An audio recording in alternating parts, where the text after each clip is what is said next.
Hello my dear friend, इस video में बात करेंगे वारे रिन्यूएबल की, जिसने एक ही दिन में प्रीवियस डे में 9% का गेन दिया और एक ग्रीन कैंडल बनाई। बहुत ही शानदार रिटर्न अपने इन्वेस्टर को एक ही दिन में दिए।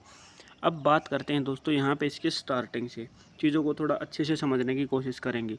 2013 से 2020 के बीच में इस 7 साल में इस कंपनी ने कैसी परफॉर्मेंस दी, यहाँ पे देखेंगे तो इस पॉइंट पे 2 रुपये का शेयर था। ठीक है, यहाँ पे फिर 12 रुपये तक चला गया, फिर से वापस 2 रुपये पे आ गया कोविड के टाइम पे। ठीक है, 2017-18 के बाद से मैक्सिमम शेयर प्राइस डाउन हुए, लेकिन उसके बाद से अगर आप रिटर्न देखोगे दोस्तों 2020 2 रुपये, उसके बाद से ये स्टॉक। ठीक है दोस्तों, यहाँ पे देखते जाइए कितनी बड़ी बड़ी ग्रीन कैंडल, और 2024 में इसने 3000 का हाई लगाया, 3000 से भी ऊपर। अब इसको डेली बेस पे करके समझते हैं। ठीक है, तो इतना बड़ा हाइक, अब ये प्राइस हो रहा है ड्रॉप दोबारा, तो ये कहाँ पे जाके रुकेगा, कहाँ से वापस ऊपर जाएगा, दोबारा से इसमें बाई की अपॉर्चुनिटी कब बनेगी, जिसने इसको 3000 पे बाई किया अब उसके साथ क्या होगा, ये सारे सवाल। वारे रिन्यूएबल दोस्तों अकेली ऐसी कंपनी है जो 12 गीगावाट की सोलर मैन्युफैक्चरिंग कैपेसिटी रखती है, लार्जेस्ट सोलर मैन्युफैक्चरिंग कंपनी है। ठीक, अभी रिसेंट एक न्यूज़ क्या आई थी दोस्तों कि जो सुजलोन है वो अपने विंड को, और उसने क्या प्रोजेक्ट कर दिया सोलर के, यानी कि मैक्सिमम जितनी भी कंपनीज हैं वो अगर विंड से एनर्जी बना रही थी, चाहे फिर वो हाइड्रो से एनर्जी जनरेट कर रही थी, ठीक है, चाहे फिर वो गैस और कोल, हर एक रिन्यूएबल एनर्जी की तरफ बढ़ रही है, और रिन्यूएबल एनर्जी में सोलर का मेन रोल है। तो अब क्या हो रखा है, गवर्नमेंट के प्रोजेक्ट भी हैं जो कि सोलर बेस हैं, यानी कि हर घर पे वो अपनी गवर्नमेंट क्या है, अगर आप उस स्कीम के तहत अगर आप 1,80,000 सैलरी या जो भी उनकी स्कीम है उसके तहत अप्लाई करते हो तो आप अपनी छत पे सोलर लगवा सकते हो फ्री रूप पे, है ना।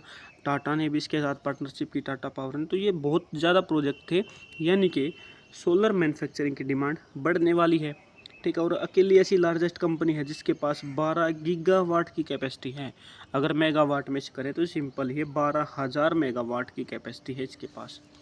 ठीक है, तो अब यहाँ पर बात करते हैं टेक्निकल की। ठीक है, तो इस पॉइंट पे देखिए दोस्तों, जब यहाँ पे मार्च का टाइम था तो प्राइस यहाँ से आया वापस, फिर से यहाँ पे एक डबल टॉप बनाने के बाद भी इसको ब्रेक करके ऊपर चला गया, और फिर से यहाँ पे एक डबल टॉप बनाया, जबकि डबल टॉप की प्रोबेबिलिटी होती है कि डबल टॉप बनने के बाद प्राइस नीचे ड्रॉप होता है। तो प्राइस नीचे ड्रॉप हुआ यहाँ पे।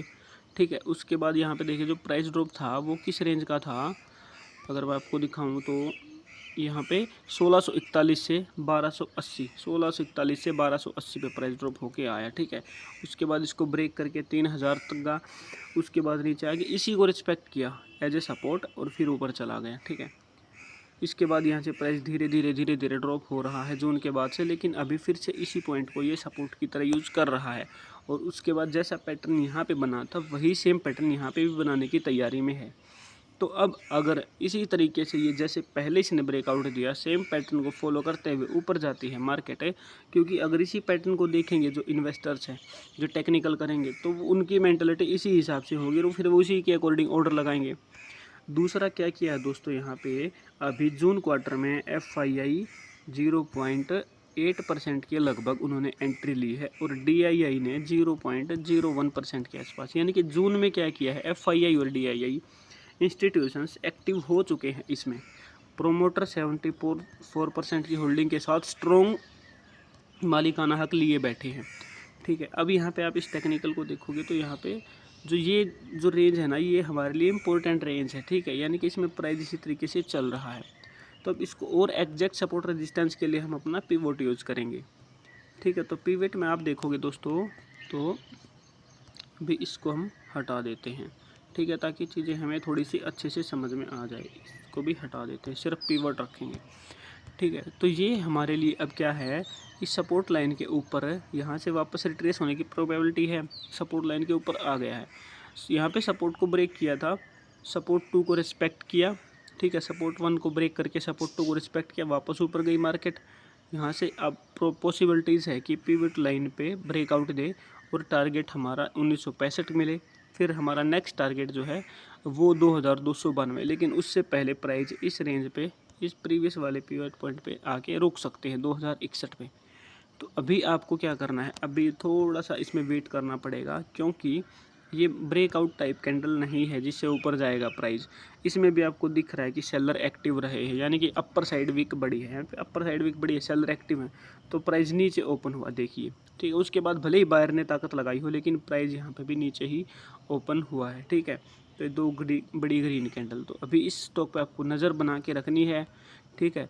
ये आने वाले टाइम में फिर से ये स्टॉक काफ़ी बड़े रिटर्न और शानदार रिटर्न देने की हिम्मत रखता है, क्योंकि इस स्टॉक का रिटर्न ऑन इक्विटी अगर आप एप्लीकेशंस में देखोगे तो 91 का रिटर्न ऑन इक्विटी इस स्टॉक का है। बहुत ही मल्टी बैग रिटर्न इस स्टॉक ने अपने इन्वेस्टर्स को दिए हैं। तो मुझे उम्मीद है ये वीडियो आपको पसंद आई है। वीडियो पसंद आए तो वीडियो को लाइक करें और चैनल को सब्सक्राइब करना ना भूलें। Thank you very much.